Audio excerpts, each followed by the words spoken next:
ప్రస్తుతం కాంగ్రెస్ వచ్చి 2 సంవత్సరాలు అవుతుంది. సో కాంగ్రెస్ పాలన ఎలా ఉందంటే ఏం చెప్తారు? కాంగ్రెస్ పాలన ఎలా ఉందంటే ఇంతకుముందు బీఆర్ఎస్ పాలన ఎలా ఉందో కాంగ్రెస్ పాలన అలానే ఉంది. మార్పు కోసమే పార్టీని చేంజ్ చేసి ప్రభుత్వాన్ని చేంజ్ చేసి ప్రజలు కూడా మార్పు కోసం చేసుకునే ఈ రోజు కూడా మార్పు. ప్రతి 5 ఏళ్లకు ఒకసారి సీఎం మారుతాడు, 10 ఏళ్లకు 5 ఏళ్లకు సీఎం మారుతాడు. ప్రజల జీవితాలు మాత్రం యథారాజ తదా ప్రజ అంతే. ఇక దాని ప్రజలు కోరుకునే విధంగా లేదంటారా? కోరుకునే విధంగా అంటే వాళ్ళు ఇచ్చిన హామీలు 6 హామీలు ఇచ్చారు. 6 పథకాలలో ఆల్రెడీ కొన్ని 3, 4 సక్సెస్ అయినాయి. ఇంకొకటి 2 అయ్యేది ఉన్నది, అవి చేస్తారేమో. ఇంకా ఉన్నది కదా టైం. 2 ఏళ్లలోనే ఒక వ్యక్తిని మనం ఎలా జడ్జి చేయగలుగుతాం? అంటే ఏం లేదు, ఇల్లు నువ్వు చక్కదిద్దుకోవాలంటే కొద్దిగా టైం పడుతుంది. అంటే కేసీఆర్ ఏం లేకుండా చేశారంటారా? అవును కదా.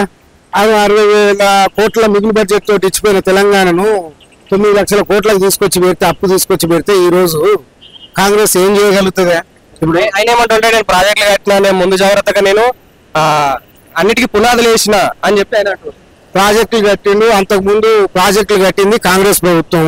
నాగార్జున సాగర్, శ్రీశైలం డ్యాము, మంచి మంచి ప్రాజెక్టులు ఏమి ఉన్నాయో భారతదేశం ఉన్న ప్రాజెక్టులు అన్ని కూడా కట్టింది 70 ఏళ్లలో. బీజేపీ ఇంకా ఏ ఇతరత పార్టీలు కాదు, అన్ని పార్టీలు కాదు, ఒకే ఒక పార్టీ కట్టిందంటే అది కాంగ్రెసే. గవర్నమెంట్ సంస్థలు అన్ని తీసుకొచ్చింది కూడా కాంగ్రెస్ పార్టీనే. ఇది అందరికీ, సమాజానికి అందరికీ తెలుసు. ఇక దాని గురించి మనం పెద్ద చర్చించుకోవాల్సిన అవసరం లేదు.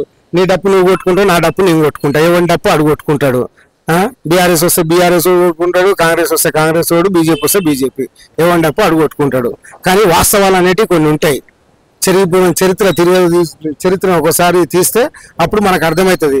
మీకు తెలియదు నాగార్జున సాగర్ ఎవరు కట్టిరో, శ్రీశైలం డ్యామ్ ఎవరు కట్టిరో? మరి కాళేశ్వరం ఈయన కట్టినంటే ఇప్పుడు మరి శ్రీశైలం ఎందుకో కుంగిపోలేదు, నాగార్జున సాగర్ ఎందుకో కుంగిపోలేదు? ఎవరు? నీ ప్రభుత్వం వచ్చినప్పుడు నీ మీద బాధ్యత ఉంటుంది కాబట్టి నువ్వు కొన్ని ప్రాజెక్టులు చేయాల్సి వస్తుంది కాబట్టి ఆ ప్రాజెక్టులు నీ దాంట్లో కొన్ని చేస్తావు, కామన్ అది. తర్వాత మళ్ళీ ఈయన రేవంత్ రెడ్డి చేస్తాడు కదా, ఏదో ఒక ప్రాజెక్ట్ చేస్తాడు కదా. ఇప్పుడు 4th సీట్ అనేది ఏదో ఒకటి చేస్తాడు. తర్వాత ఇంకో ప్రభుత్వం వస్తుంది. ఇంకా కొన్ని చిన్న టెక్నాలజీ పెరుగుతున్న కొద్దీ జనరేషన్ చేంజ్ అవుతుంటుంది కాబట్టి దాని తగ్గట్టు డెవలప్మెంట్ జరిగిపోతుంటది. నువ్వు చేసినా, నేను చేసినా, ఆయన చేసి, నేనే చేసిన అనేది కాదు. సో ఇంకొక విషయం ఏంటంటే గృహజ్యోతి కింద మామూలుగా 200 యూనిట్ల లోపులకు 0 బిల్ వస్తుంది. ఇంతకుముందు ఏమవుతుందంటే ఏదన్నా ఒక నెల దాటినా కానీ మళ్ళీ నెక్స్ట్ నెల ఒకవేళ మళ్ళీ గదే 100, 150 వచ్చినా సేమ్ 0 బిల్ వస్తుండే. సో ఇప్పుడు ఏమంటారు అంటే ఈ కనెక్షన్లు మళ్ళీ పెరుగుతూ ఉన్నాయి. కొత్త కనెక్షన్లకు ఇది వర్తించకుండా చూసే ప్రయత్నం చేసాం. తర్వాత ఒక్కసారి కూడా 200 యూనిట్లు దాటితే మళ్ళా తర్వాత ఎన్ని యూనిట్లు వచ్చినా కానీ వాళ్ళకు 0 బిల్ రాదు అనేది ఒక వాదన జరుగుతుంది. అది ఎంతవరకు కరెక్ట్ అంటారు? 0 బిల్ మీద గవర్నమెంట్ ఇప్పుడు బడ్జెట్ లేదబ్బా. ఫస్ట్ ఆఫ్ ఆల్ ఒకటి గుర్తుపెట్టుకోండి, మన దగ్గర అప్పుల్లో ఉన్నాం, అప్పులు పుడతలేవు. రేవంత్ రెడ్డి మనం డైలాగ్ కొట్టిండు, అప్పులు పుట్టట్లేదు. అన్ని తీసుకొచ్చి అన్ని సమస్యలు. అసలు ఫస్ట్ నేను ఏమంటా అంటే ఈ పథకాలు 0 బిల్లు, మహిళలకు 2500, గ్యాస్ సబ్సిడీలు అన్ని బంద్ చేయాలి. కార్పొరేషన్ ఏంది, SC ST కార్పొరేషన్లు, రిజర్వేషన్లు అన్ని తీసేయాలి.